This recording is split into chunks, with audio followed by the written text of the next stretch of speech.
쌍용차 인수가 확정되고 KG그룹 곽재선 회장 취임식도 완료가 됐죠. 이제 진짜 새로운 여정이 시작된 겁니다. 얼마 전에 무쏘랑 에스페로 같은 옛날 차 이야기를 했잖아요. 옛날 차 이야기를 하다 보니까 쌍용차한테 꼭 필요한 차가 하나 떠올랐습니다. 왜 그런 소리 많이 들어보지 않으셨나요? 포터 같은 1톤 트럭 같은 걸 개발해야 쌍용차가 산다, 뭐 이런 얘기들이요. 그런데 저는 1톤 트럭 시장보다 더 전망이 좋은 건 미니밴 시장이라고 보거든요. 오늘은 이스타나 부활이 필요한 이유에 대해 이야기를 할 겁니다. 순서대로 살펴보겠습니다.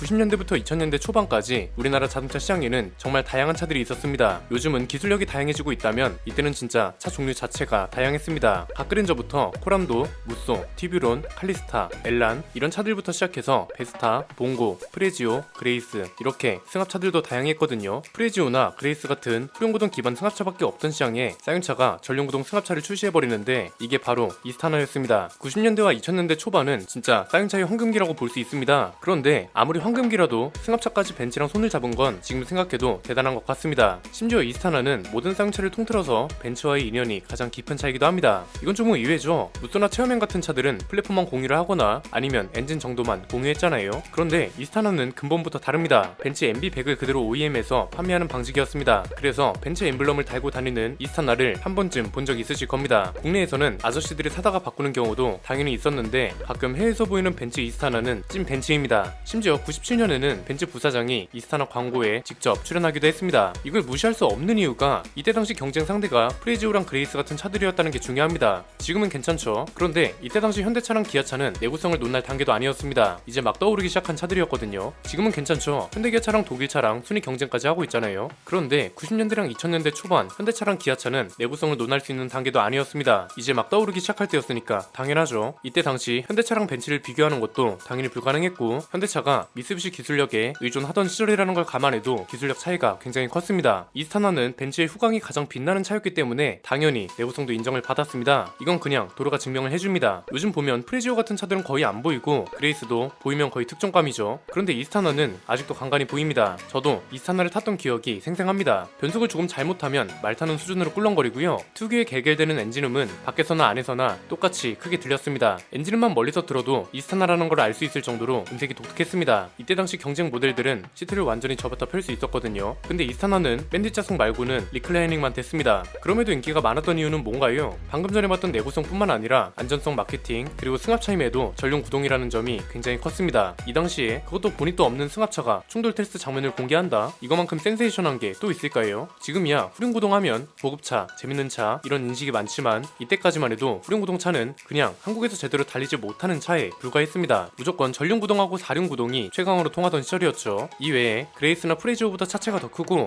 실내가 훨씬 넓었다는 것 또한 장점 중 하나였습니다. 이쯤 되면 그런 생각도 드실 겁니다. 아니 그럼 그냥 벤츠 그 자체네. 아무리 쌍용차 엠블럼을 달고 나왔어도 가격이 장난 없겠는데 그런데 어떻게 학원차로 그렇게 많이 쓰인 거지? 이런 거죠. 이건 약간 섞여있다고 보시면 됩니다. 새 차도 있었겠지만 기본적으로 중고차 시장에서 인기가 상당한 차로 유명합니다. 2004년에 단종된 차인데 아직도 중고차 가격이 세다고 알려졌죠. 중고차 시장에서 구매할 수 있다는 점 그리고 가격 방어도 상당하다는 점 때문에 학원 입장에선 어떤가요? 중고차로 팔아도 큰 손해가 없는 거죠. 이렇게 다양한 방향으로 이름을 남겼는데 결국 2004년에 단종을 맞이하게 됩니다. 자, 이 대목에서 그런 질문이 떠오르실 겁니다. 왜 제가 포터 같은 1톤 트럭도 아니고 하필이면 이스타나를 부활시켜야 한다고 하는 걸까요? 간단합니다. 크게 세 가지인데요. 첫 번째는 1톤 트럭 시장은 함부로 넘볼 수가 없는 시장이 됐다는 겁니다. 렉선 스포츠가 있기 때문에 1톤 트럭도 잘 만들 거다. 글쎄요. 렉선 스포츠랑 포터는 분야 자체가 다릅니다. 포터는 완전 영업용으로 굴릴 수 있는 상용차고요. 렉선 스포츠는 레저용 픽업 트럭입니다. 쌍용차의 플래그십 모델인 렉선을 기반으로 하기 때문에 가격도 당연히 훨씬 비쌉니다. 이게 정말 중요한 겁니다. 포터만큼 판매량이 나오려면 회사에서 영업용으로 대량 주문을 한단 말이죠. 2천만원대 아래로 살 수 있기 때문에 포터는 방해담의 전략이라는 게 가능합니다. 그런데 렉선 스포츠는 이게 불가능하죠. 물론 이렇게 반박하실 수도 있습니다. 국내 1톤 트럭 시장이 포터랑 봉고의 완전 독점 시장이잖아요. 이건 사실상 비어있는 시장이라는 소리거든요. 그러면 차라리 저가형 트럭을 개발해서 출시하면 충분히 시장 진입이 가능하지 않냐 이거죠. 가격이 저렴해서 마진이 안 남는다. 포터 정도로 많이 팔리면 팔리면 박리담의 전략을 쓰면 되기 때문에 점유율하고 마진까지 모두 챙길 수 있습니다. 그런데 왜 저는 이걸 반대하는 건지 궁금하실 겁니다. 이유는 너무 명확하죠. 수요만 있으면 뭐하나요? 공급이 돼야죠. 지금 토리스 하나 추가됐을 뿐인데 생산 대란이다, 차질이다 말이 많습니다. 포터 가격으로 팔려면 무조건 포터만큼 많이 팔려야 합니다. 그런데 평택공장은 생산량 한계가 뚜렷합니다. 많이 팔아서 이윤을 남기지 못한다면 돈 안 되는 차를 뭐하러 만드나요? 점유율을 높이는 것도 중요하지만 점유율 때문에 이익도 생각하지 않고 차를 판다면 고작 신차 하나로 끝날 수밖에 없습니다. 길게 봐야죠. 두 번째는 이스타나처럼 완전 박스카 형태로 만들라는 게 아닙니다. 요즘 트렌드에 접목시키는 작업이 무조건 필요합니다. 코란도 투리스모랑 비슷한 건데 그렇다고 코란도 투리스모처럼 만들면 완전히 나락입니다. 사실상 얘는 어떤 차였나요? 카니발하고 비교했을 때 슬라이딩 도어조차 없다는 게 정말 치명적이었고 디자인이나 승차감이 좋은 것도 아니었죠. 사륜구동 말고는 장점이 없었던 차입니다. 자, 이스타나의 장점은 뭐였나요? 넓은 실내 공간, 전륜구동 기반 승합차, 슬라이딩 도어, 안전성, 내구성 이런 거였죠. 이런 것만 그대로 살리면 되는 겁니다. 이 차는 기본적으로 포터 가격대가 아니라 카니발 가격대로 팔 수 있습니다. 그리고 카니발만큼 많이 팔 수도 있습니다. 포터만큼 국내 판매량 1위를 달릴 정도로 많이 찍어내지 않아도 충분히 마진이 남는 차라는 거죠. 카니발도 포터처럼 독점 시장입니다. 그리고 사이언차는 이미 코란도 투리스모를 만들어 봤습니다. 엑선 차체를 활용해도 되지 않을까요? 슬라이딩 도어를 달고 사륜구동도 지원하는 미니밴 하나만 있어도 수요층이 탄탄해질걸요. 당장 카니발은 지금 사륜구동이 없잖아요.